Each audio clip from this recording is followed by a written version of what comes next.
Welcome to our kapihan sa Senado, and our third guest for the year 2026 is the Chairman of Committee on Women, Children, Family Relations, and Gender Equality and Chairman of Senate Committee on Health. Let us all welcome Senator Risa Hontiveros. Hi ma'am, good morning and Happy New Year pa rin. Happy New Year pa rin po, Ms. Sally, at lahat ng mga kasama sa Senate Media. Ma'am, unahin ko po, sumulat kayo kay DFA Secretary Lazaro asking for a decisive action doon sa ginagawang mga banat ng Chinese embassy sa ilan nating mga official, particular dito po kay Philippine Coast Guard spokesperson Commodore J. Tariela. May respond na po ba si Secretary Lazaro? Inaabangan ko po yung sulat niya in response to my formal letter sa kanila para sa isang decisive action ng ating Department of Foreign Affairs sa Chinese Embassy dito sa Manila. And umaasa ako na magkakaroon kami ng malaman na communication tungkol dyan soon. No? Kasi the Chinese Embassy is being a bad guest here dito sa Pilipinas. Dapat mas magpakita sila ng respeto sa kanilang host country, sa atin. Yung mga recent na actuations nila laban kay Commodore Tariela at iba pang mga Philippine officials na tumitindig lamang ng tama para sa ating national interests at dinedepensahan yung ating Navy, Coast Guard, mangingisda, pati yung ating kalikasan sa dagat. Tuwing ito ay nilalabag ng China. Tama lang yon, no? On the part of Philippine officials, at ang pag-atake sa kanila ng Chinese Embassy ay paglabag, no, sa Vienna Convention on Diplomatic Relations. Kaya humihingi ako ng tugon mula sa DFA tungkol dyan. So ma'am, ano ba yung decisive action na dapat inasahan nyo na gawin ng DFA? Pwedeng i-call ng DFA ang attention ng Chinese Embassy dito sa Manila tungkol nga sa kanilang unacceptable na behavior at paalalahanan sila na mayroong Vienna Convention na dapat nilang ino-observe at hindi nilalabag. Masyado namang pa-victim ang pag-uugali ng Chinese Embassy dito sa Manila. After all, sila po yung umaatake ng lasers at kung ano-ano pa sa ating mga uniform services. Sila ang nagtataboy sa ating mga mangingisda sa fishing grounds ng Pilipinas. Sila ang sumisira ng ating likas yaman sa dagat. So tigilin nila yung ganyang masyadong pagiging balat sibuyas. Samantala kami naman na mga nagtatrabaho at opisyal sa iba't ibang sangay ng gobyerno, magpapatuloy kami sa pagtataguyod ng ating pambansang interes at hindi kami pwedeng manahimik lamang. Hindi pwedeng manahimik lamang si Commodore Tariela, si Senator Kiko, si Rep. Laila at marami pa kaming mga iba. Hindi kami pwedeng tumigil at hindi kami titigil dahil lamang baka ma-hurt yung feelings ng Chinese Embassy. Hindi pwedeng tumigil at hindi pwedeng matakot, ma'am, na magsalita at kung pumuna. Bakit kami matatakot magsalita? Tungkulin namin magsalita kapag kailangang itaguyod ang interes ng Pilipinas at nating mga Pilipino at lalo na kapag nilalabag ang karapatang ito. Ma'am, are you a little bit disappointed sa DFA dahil wala nga silang agarang decisive action na ginawa tungkol dito? Hindi na ako nagkaroon ng pagkakataon na ma-disappoint dahil at least sumulat na ako kay Secretary Lazaro at umaasa ako na siya ay magpapadala rin ng formal na sulat at na magkakaroon kami ng direct communication tungkol dito. So, I am hopeful na tutugunan nila kung hindi man ay isinasagawa na ang isang tugon sa aking panawagan. Ano yung possible implication kung walang gawing aksyon yung concerned government agencies natin like the DFA? I don't think that's an option na pwedeng i-consider ng Philippine government kahit aling branch sa amin. Dahil hindi lamang na may foreign government sa pamamagitan ng kanilang embassy dito na nagkakaroon ng social media and verbal attacks laban sa Philippine officials. Pero yun na nga, ako bilang miyembro ng legislative branch ay nanawagan na sa pinaka-responsible na executive department na pamunuan nila ang isang tugon ng gobyerno sa ganitong unacceptable behavior ng isang foreign embassy sa Pilipinas. How about the President? Dapat po ba siya maglabas din ng statement dito, ma'am? Well, nasa sa kanila yon. Pwede silang maglabas ng statement.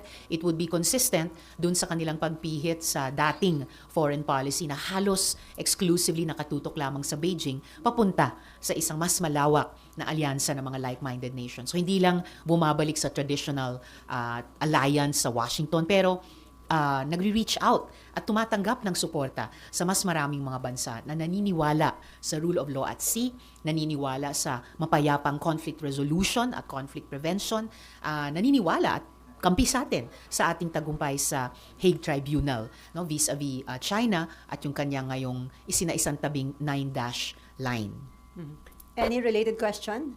Wala na. Ma'am, may nakita akong picture na pinost ni dating Senator Antonio Trillanes, meeting nyo with Senator Laila de Lima, sino ba bang makasama? Si Lacson ba yun? Alex Lacson. Alex Lacson. Ano po yung naging agenda ng meeting ninyo? Hindi po yung meeting, kaya wala pong agenda. Yun po ay regular na dinner namin ng dating mga senatorial candidates noong 2022, tuwing may birthday. And yung dinner na yon ay celebration namin sa birthday ni Alex Lacson mismo. Tuwing Pasko din o New Year, nagdi-dinner kami. These last 4 years. So masaya ako na sustain namin yun. So of course doon pwede naming pagkwentuhan kahit ano. No? Pero walang agenda kasi hindi po meeting. Walang napag-usapan about the 2028 elections? Of course, kasama na po yun sa mga personal at saka work updates ng bawat isa. As I said, free-flowing lagi ang conversations namin. Kaya naglo-look forward ako sa mga dinners namin na iyon several times a year. So napag-usapan din yung mga current events, yung mga national issues na kinakaharap ng ating bansa, ma'am? Of course, lagi po. Kasi whether nasa gobyerno kami, tulad namin ni na Rep. Chel, Rep. Laila, or wala na, or wala sa gobyerno, tulad ng ibang mga kaibigan at kasama namin, lahat laging concerned sa ganyang mga issues. Ma'am, kayo actively nagpa-participate sa Blue Ribbon Committee hearings. Kayo ba'y kontento dun sa takbo ng investigasyon? Kasi yung Minority Bloc naglabas ng report na parang nag-express ng disappointment, binabatikos, parang hindi sila kontento sa takbo ng investigation. How about you, ma'am? Hindi ko pa actually nabasa yung buong report. Okay, that's one. And definitely, si Blue Ribbon Chair, Senator Ping, ay kayang-kayang at substantively ma-address yung anumang issues tungkol sa pagkondukta ng hearings ng Blue Ribbon na I have been very satisfied to participate in and will continue to participate sa mga hearings na ito. Pero ubra po ba yon na wala pang report yung Mother Committee pero may nauna na report yung minority or may mali po sa proseso na yan? Well, that's a valid question kasi ang president na naalala ko, naalala niyo siguro nung nasa minority kami ni dating Minority Leader Coco Pimentel, nakapag-submit din kami ng isang minority report noon, 'di ba, doon sa sugar smuggling fiasco. At ginawa po namin 'yon pagkatapos ilabas yung committee report ng Blue Ribbon noon at nabasa namin. And so our minority report was a comment on and a constructive criticism too at may proposals kami doon. So nung panahong iyon, pinayagan ng Blue Ribbon Committee i-attach yung aming minority report doon sa committee report ng Blue Ribbon. Okay, so pwedeng meron kayong kontra committee report ang minority, pero kung nakapag-submit na ng committee report yung Mother Committee. Yun yung naging president namin ni dating Senator Coco noon at nung panahong iyon, tinanggap at inattach ng Blue Ribbon. Okay, Mean? Ma'am, ang sinasabi kasi ng ilang mga taga-minorya, bitin na bitin daw po yung hearing ng Blue Ribbon. For example, pinatawag yung dalawang staff doon sa may 30 Tamarin po, na sinasabing may kaugnayan yung si Diskaya kay Romualdez. May mga ganun daw, and for example, coordinates na parang ang haba daw ng oras for that, samantalang na-establish na before. May ganun din po bang feeling kayo na may mga pagkukulang sa pagdinig po? O you're very satisfied with how it is being conducted? So far, I'm satisfied at dahil alam kong magpapatuloy siya, hindi pa siya na-adjourn, magtatawag pa ng susunod na hearing, and for sure, I will also follow up certain issues na hindi pa kumpletong nasagot ng mga resource persons. Yung coordinates, nakaka-frustrate talaga yung issue iyan. Kasi unacceptable sabihin na anyway, yung coordinates ay in the same area generally nung proyekto. Hindi, kaya nga coordinates dapat precise, dapat accurate. Alam yan ng lahat ng inhinyero. And I'm not even an engineer, pero alam ko yan. Tuloy na sayang ang oras, ang resources, pati ang pasensya ng taong bayan. Dahil inamin ng mga government or executive resource persons nung nakaraang hearing na halos kailangan ulitin ang halos lahat ng mga audit at internal investigation nila. So I am hoping na yung ICI, yung Ombudsman, yung DOJ ay magsasagawa ng kompletong kailangang re-investigation or re-internal audit sa lahat ng mga proyektong suspected ngayon, either ghost o di kaya ay substandard. At wag na huwag gagamitin nino man yung issue ng inaccurate, of all things, inaccurate coordinates para maliitin ang galit ng mamamayan or anong sabi ng mga bata, gaslight ang publiko no sa indignation talaga at pagnanasa sa katotohanan at hustisya.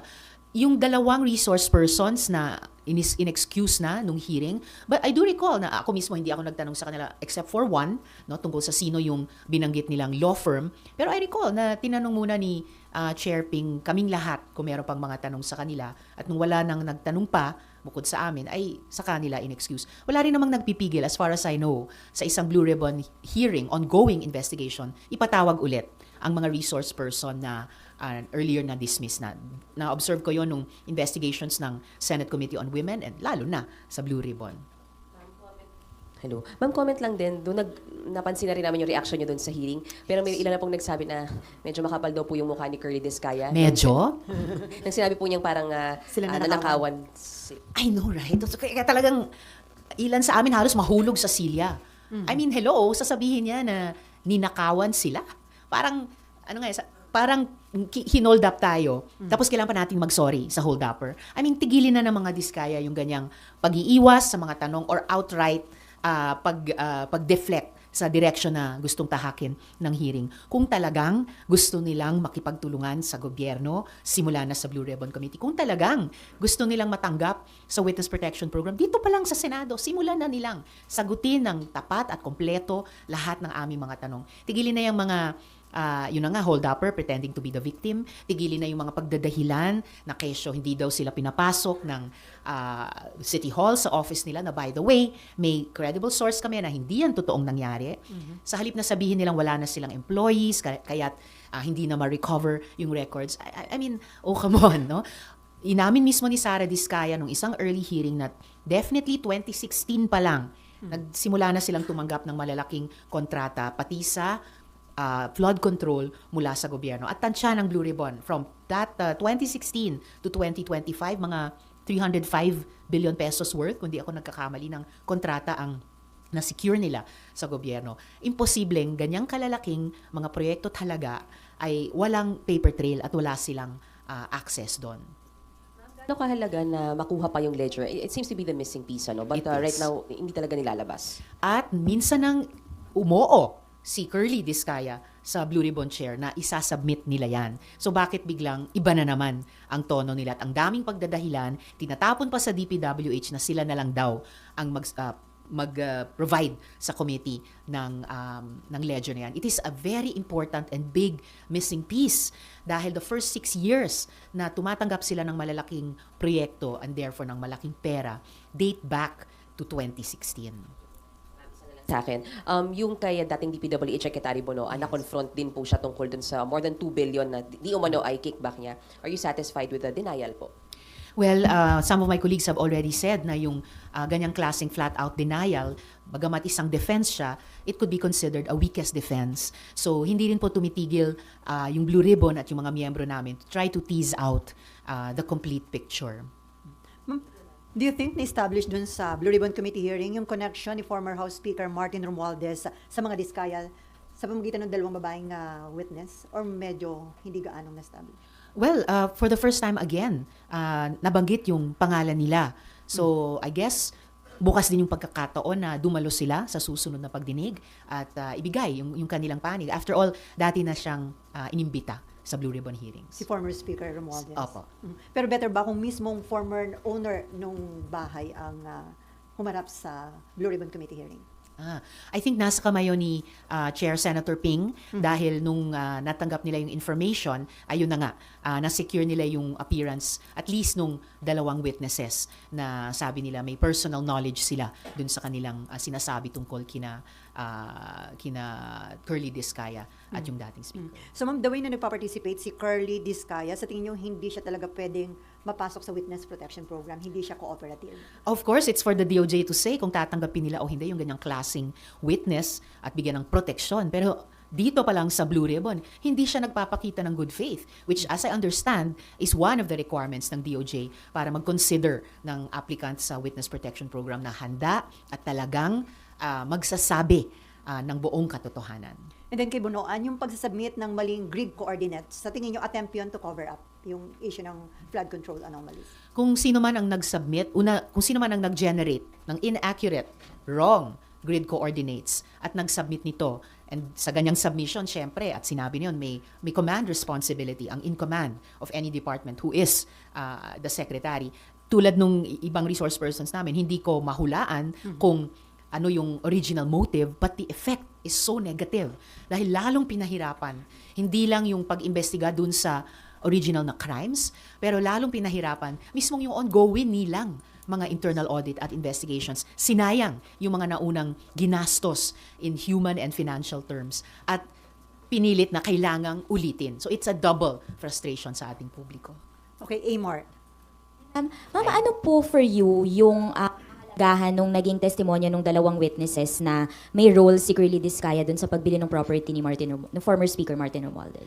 I think yung testimony nila adds at the very least interesting elements, and sa patuloy na pag-imbestiga ng ng Blue Ribbon Committee ay maaring madiskubreng importanteng elements ito ng buong kwento na sino-sino ang may ugnayan sa isa't isa dito sa kabuuang flood control scam, sino-sino ang nagsesecure ng mga mahalagang assets para ipagpatuloy yung mga krimen na iyon.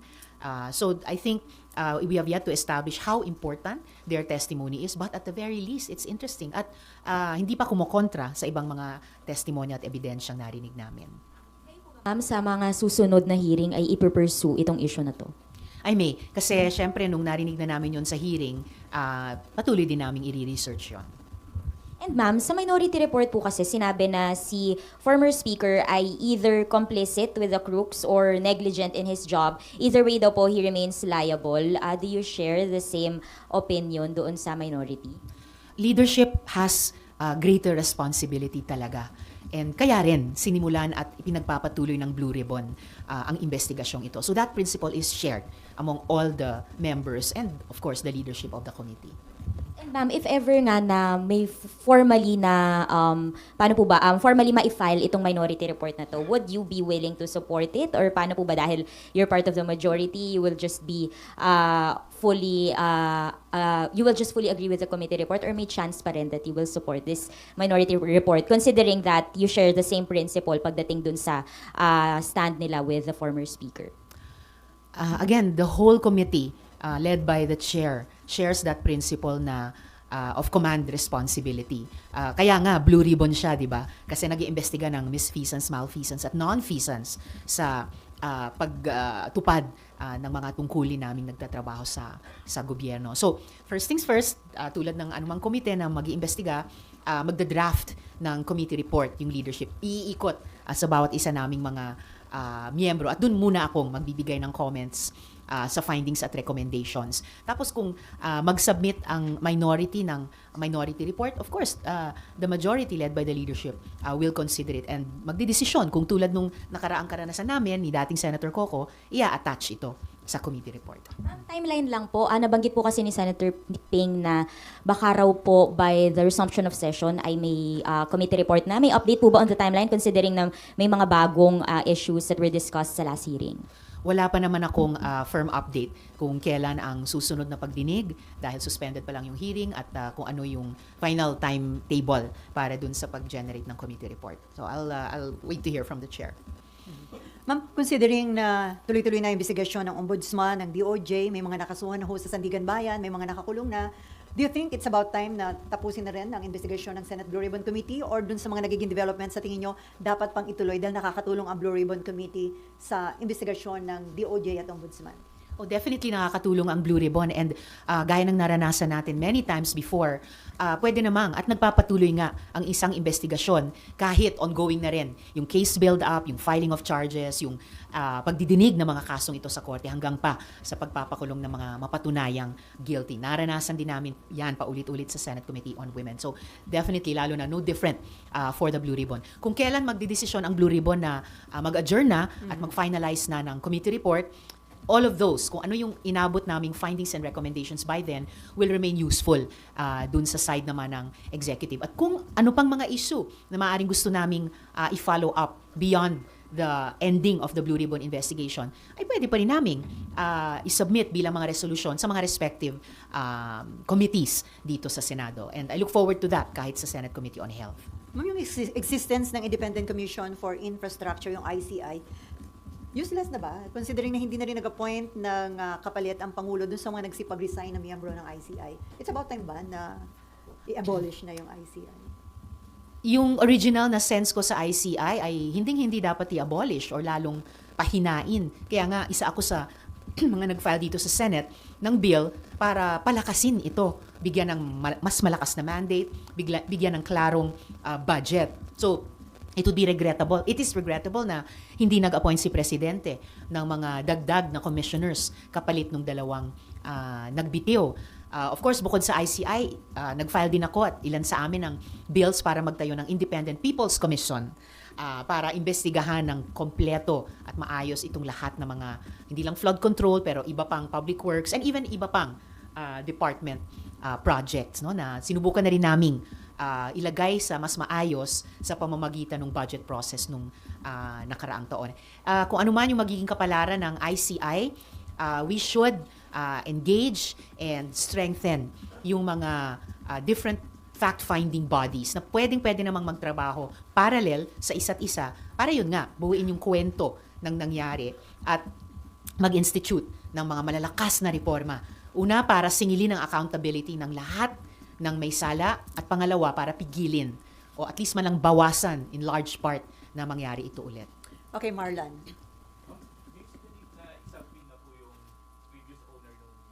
Makati na sinasabing nabili ng former speaker. And then isabina din yung mga dokumento pertaining to that property and even yung sinasabing broker na nag-arrange ng purchase ng property. I think sa ngayon, nasa wisdom ni Chair Ping kung isasabina pa yung dating may-ari. But possibly, it would be worth considering sabinain yung documents na cover nung trail nung exchange of ownership of the property. So possibly including the brokerage documents as well. How about si Maynard Ngu and then si former Yusek Traidje Walaivar, hindi rin po masyadong natanong as pointed out by even netizens yun ang sinasabi, bakit hindi masyadong natanong regarding doon sa previous testimony ni Yusek Bernardo na siya mismo at saka si Olaivar yung nagkikita para mag-deliver ng pera ng mga kickbacks. Pwede pa silang tanungin pa sa susunod na pagdinig. So sa tingin nyo, last hearing, hindi masyado sila natanong, ma'am, na-pursue yung mga issue against them? So that's why sa susunod na pagdinig may pagkakataon pa rin. Okay, Amor. Po ulit kay former speaker, you mentioned po kasi na bukas yung Blue Ribbon Committee dun sa pagdalo niya. Pero he was invited, I think, last year, pero hindi nga po siya dumalo. So paano po kaya siya makocompel in a way to attend, considering na may interparliamentary courtesy? So exactly, dahil sa interparliamentary courtesy, hindi pa ginagawa na, di ba, isang pina or mag-show cause lalo na. So, at least, na-express ko na yung understanding ko ng disposition ng komite na dahil nabanggit ulit yung pangalan nila, there's still that standing invitation and opportunity para dumalo sila sa pagdinig, magsalita doon because the invitation still stands. Okay, Maan. Ma'am, isa na lang ako. Ma'am, yung ledger lang. Paano nyo pa po siya makukuha from Curly Discaya? Ano pa po yung moves left for you to get it from him? Well, umaasa ako dun sa sinabi ni Chair Ping na gagawa siya ng paraan to solve this problem. Ibig sabihin, to procure the ledger na nung una, umuo na siya sa utos ng chair na isasubmit niya, si Curly Discaya, biglang nung nakaraang hearing, ang dami na namang pagdadahilan at paglipat ng responsibility to do that, no, sa DPWH. Yes, nasapina na. That's why. So, kumbaga, in violation na si Curly Discaya ng sampina na iyan. So, on the one hand, habang nagmamatigas siya sa Blue Ribbon, lalo siyang palayo ng palayo na siguro, no, sa pagkonsidera ng DOJ ma-admit sa Witness Protection Program. Ma'am, anong tingin nyo? Bakit ayaw niya i-submit? May pinoprotektahan kaya siya? Kaya ayaw niya i-submit yung ledger? Yeah, I think any concealment or withholding of evidence ay attempt para mag-conceal ng something or someone. Bakit yung mga taong 2016 to 2022 ay ayaw nilang ibigay ang ledger? Ang dali nila at unang ibinigay yung 2022 to 2025. But that's just 1/3 of the whole story na iniimbestiga ng Blue Ribbon. Hindi lang yung unang 3 taon itong administrasyon, pati yung buong 6 na taon ng nakaraang administrasyon ay kailangan para mabuo yung kwentong ito ng flood control scam.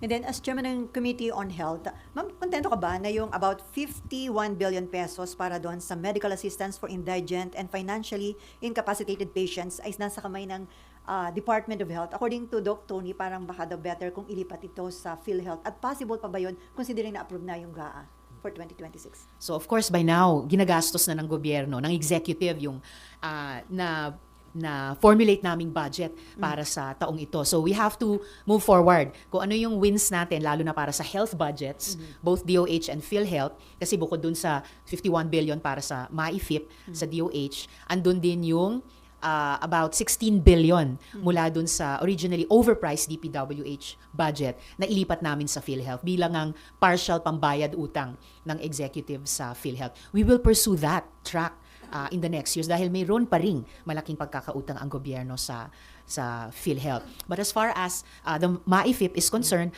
ang urgent call ko talaga sa Department of Health ay klaruhin nila at gawing mas madali, hindi mas mahirap yung bago nilang guidelines na fino-formulate tungkol sa MAIFIP. Dahil habang yan pa rin ay isang inaasahan ng ating mga kababayan at pasyente, wag nilang lalong pahirapan. And in the meantime, nagtatrabaho pa kami sa isang panukalang batas. It's now in the period of interpellation at handa akong tumanggap ng mga tanong dito. Ito yung Medical Assistance Program, Universal Healthcare Medical Assistance Program Bill, kung saan mas bibilisan pa, mas padadaliin pa yung pag-access ng pasyente at pamilya sa medical assistance. Isang tao na lang kailangan nilang kaugnayan, yung medical social worker sa bawat ospital. Hindi na nila kailangan dumaan sa aming mga legislators. Doon na lang sa medical social worker, pwede silang humingi ng assistance, maibibigay sa kanila within 72 hours, doon din sa ospital kung saan sila or yung pamilya nila ay naka-confine. Wala kang concern, ma'am. Ini-implement na pero wala pang guidelines yung DOH Well, pagdating sa MAIFIP. Standing program naman nila ngayon, yung MAIFIP. No? So, sinabi lang nila na hindi na pwedeng mga politiko ang ay mag-issue ng guarantee letters. So, nag-formulate sila ng bagong guidelines. Sana mabilis nilang mailabas ito at ito'y maging klaro at mas madali para sa pasyente. Para, yun na nga, para mas madali at klaro, hindi nakakalito para sa mga kababayan natin. Maka-access pa rin sa MAIFIP sa ngayon. No? While we are working on a mas simple at mas mabilis pang system na doon na lang sa loob ng bawat ospital ma-access nila sa medical social workers. Ma'am, by Monday, back to na kayo, work, Yes. may session na. Yes. So, ano yung sa tingin nyo ang dapat na pagtuunan ng pansin at bigyan priority ng Senado pagbalik ng session? At sa part nyo, ano yung mga pet bills nyo na gusto nyo maipursu pag nagbalik ang session? Well, excited talaga ako sa resumption of session.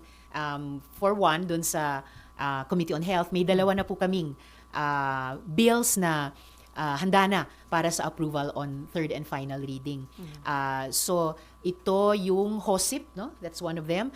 Health Outreach for Seniors and Indigent Patients. Na ang layunin yan, makapag-extend ng assistive devices, pati wheelchairs at iba pa, sa ating mga senior citizens at pinakamahirap na mga kababayan dun mismo sa kanilang mga bahay or mga barangay na hindi na nila kailangan pumunta pa sa mga hospital or kahit health centers. At yung pangalawang malapit na harinawa maisabatas ay yung Lupus Prevention and Treatment Bill. Opo. Na sa pamamagitan yan, magkakaroon na ng programa ang DOH para i-detect at i-treat ang lupus and other autoimmune diseases at kasabay ay i-cover ng PhilHealth yung detection yung at least yung testing at detection nito. So dagdag po doon, so excited ako, yung Committee on Health has been very active. Continue to be very active sa nakarang 4 na buwan na nakabalik ako bilang chair. We also have a number of bills na nasa period of interpellation. Dalawa yon, di ba? Yung isa ay yung nabanggit ko kaninang Universal Healthcare Medical Assistance Program Bill. So handa na akong tumanggap ng interpellation dyan. May isa pang mas advanced na handang nasa period of amendments. So, handa na akong tumanggap ng proposed amendments dyan. At yun yung geriatric. Yun yung Philippine Geriatric Center. So, exciting kasi ibig sabihin, kapag nakausad na sa period of amendments and kapag maging batas na ito, magkakaroon na ng ospital ang ating mga lolo't lola na nakatutok talaga sa kalusugan nila at sa pagpapagaling nila kung sila'y may karamdaman. And aside from UHC Medical Assistance Program, yung isa pang bill na nasa period of interpellation ay yung Anti-Hospital Detention Bill. So kapatid ng naipasa na nating Anti-Hospital Deposit Law, ito naman ay para pagbawalin na i-detain ang isang pasyente na i-discharge na dapat dahil lang hindi pa niya ma-settle kompleto yung bill niya. And under that law, kapag naging batas, bawal na rin i-detain yung kapamilya, kamag-anak, yung carer, pati baby na bagong panganak, or kung namatay yung pasyente, yung kanyang mga labi. May na-miss pa ba akong bills? Yung HOSIP, yun yung kaninang ready na for approval on 3rd. Meron pa ba? Or yun na ba yun? So ma'am, lahat yan may counterpart sa House of Representatives. Yun ang chine-check namin ngayon. Oo, kasi yung iba, meron. So, masaya. Pero yung iba na wala pa or nasa earlier stages of legislation, so kailangan ko mag-follow up sa counterpart ko sa House na sana magsabay na ito, yung kaming dalawa. Okay. May follow up? Okay. Hello. Hello, ma'am. Hello. So one of the LEDAC measures is the amendments to UHC. Yes. May timeline na po ba ito when the committee is thinking to pass to consolidate and pass the bill po? Wala pa kaming timeline because ngayon pa lang, finally, mako-convene ko yung Congressional Oversight Committee on the Universal Healthcare Law. So, napaka-importanting magiging proseso yan. I-evaluate namin kung paano na-implement so far ang Universal Healthcare Law. Ano yung mga naging health outcomes niyan para sa ating publiko. And then, meron ba kaming dapat i-amend sa mga provisions nito? Meron ba kaming dapat i-oversee ng mas mahigpit na implementation? Magkakaroon din ng input itong COC sa Universal Healthcare Law, pati sa budget engagements namin later this year, kaugnay ng DOH at saka PhilHealth. So, very excited din ako para sa prosesong iyon. As soon as possible, isi-schedule lang namin. Pero nung nakaraang taon, napakonstitute na po namin yung Senate contingent. Actually, at that time, we were just waiting para i-elect din ng House ang contingent nila sa Congressional Oversight Committee na ito. Possible po ba to pass this measure within the year? Yeah, it would be possible. The thing is to start and then proceed at a good pace. Ma'am, after this kapihan, merong hearing ang Senate Committee on Women Yes. about the Sundays and proposed, ano nga ba yun? Tungkol sa- Proposed amendments sa Safe Spaces Law, Yeah. tapos yung Sandy's Bill. And then OSAIC. Sorry. OSAIC yung unang agenda, no? Or Safe Spaces? Nalito na ako. Sorry, nalito ako minsan sa mga bills. OSAIC. Sorry, I stand corrected. So yung unang agenda mamaya sa Senate Committee on Women hearing ay yung amendments to the anti-OSAIC, si SAIM Law, at saka yung Sandy's Bill. Specifically, ano po yung amendments doon sa OSAIC na pag-uusapan? Yung amendments na tinitignan namin, reflected din syempre nung resource person. So may mga itatanong pa kami sa private sector, sa mga tech providers, of course sa ating mga law enforcers, and then sa mga child rights advocates. Nasuspend ko lang kasi yung pagdinig sa amendments to the OSAIC law at last time, pero nakapag-technical working group na din kami. So, kumpletuhin lang namin yung process para ma-adjourn na yung pagdinig doon. So, magdadraft na ng committee report, ma'am? Yes. Okay. Marlon? Nabanggit niyo po kanina, doon po kayo ng birthday ni Attorney Lacson. Yes. Birthday din po ngayon ng mista ninyo. Meron po bang celebration invited? Birthday doon ng Mista ninyo. Senator Ala. Bato. Hindi ko natignan yung aking calendar. So, ano yung tanong? Sorry? Baka invited din po kayo sa celebration. Hindi ko alam kung may celebration. Wala pa naman akong So, hindi niyo pa invitation. binate. At salamat sa paalala. Minsan nalilate akong tumingin sa calendar kasi nandun yung mga birthday ng mga colleagues ko dito sa Senate. So, para mabati ko. Pero ma'am, do you support the stand of Senator Ping Lacson na the mere fact na mukha namang wala pa talagang warrant of arrest, mas makabubuting pumasok na muna si Senator Bato de la Rosa? I see the logic dun sa dun sa sinabi niyo ni Senator Ping. So wala na siyang dapat pang ikatakot kung pumasok, ma'am, di ba? We cannot legislate emotion, so kung kinatatakot or hindi, basta yung sa sinabi ni Senator Ping, pwede na yun sa akin. Okay? No more? Ay, okay. Yes. Hindi nagpapakita dito sa Senate. Minessage ko siya ng pasasalamat sa Christmas gift. Na, sumagot naman, ma'am. Hindi. Ay, hindi. Nasin naman yung... Sure. Nasin po. Yes. Ng Pasko. At least may gift pa siya noon, ma'am. Yes. Okay, Amen. Kaming lahat siguro. Okay. Daniel, wala ka ng tanong about Senator Bato? Okay. Mayan. Ma'am, yung final lang na first impeachment kay PBBM, alam namin, syempre, if ever umakyat, magiging senator, Exactly. judge kayo. But at least nabasa nyo na po ba yung grounds? At kasama po kasi doon yung about sa di umano'y drug use. Siyempre, hindi ko pa nababasa yung final kasi sa House ang jurisdiction niyan sa ngayon. So, hindi ko pa alam yung grounds. And gaya ng nabanggit nyo, kung umakyat yan dito sa Senate, handa akong gumanap ng tungkulin bilang Senator Judge na i-consider ang anumang evidence na i-offer nung impeachment complaint na iyan at magdesisyon, bumoto, batay sa evidence na yon. Almost sure daw kasi na may magre-refile din kay VP naman. Possibility na dala-dalawang impeachment ang asikasuhin ng Senado po. Well, anything is possible. Kung parehong mag-prosper yung dalawang complaints sa House, then magiging dalawa yung tungkulin namin dito or dalawang impeachment trials.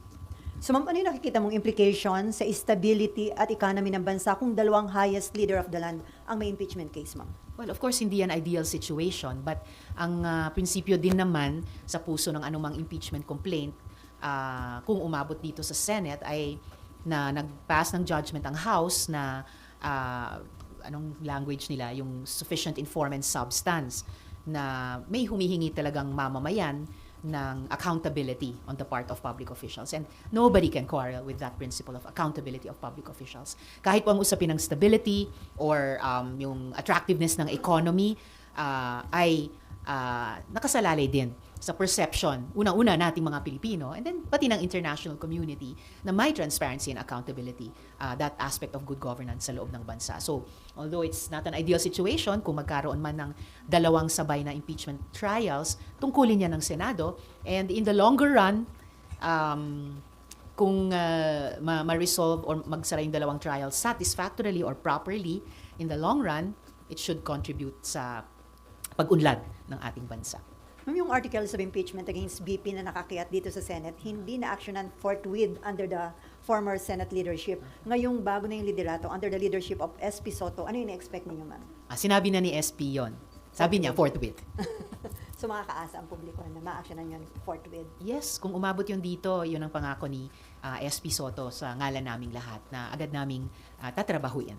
May iwasan yung napakarami yung debate on the issue, di ba? Yung dami yung pinagbotohan, debate.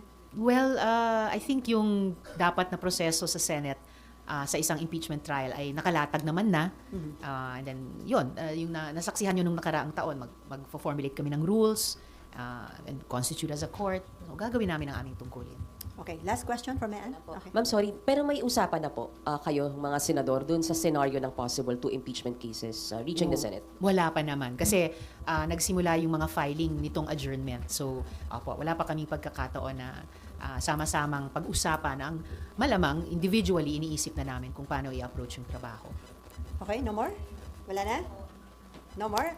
On that note, thank you so much, Senator Maraming Risa salamat din sa inyong Ontiveros. lahat. Oy, picture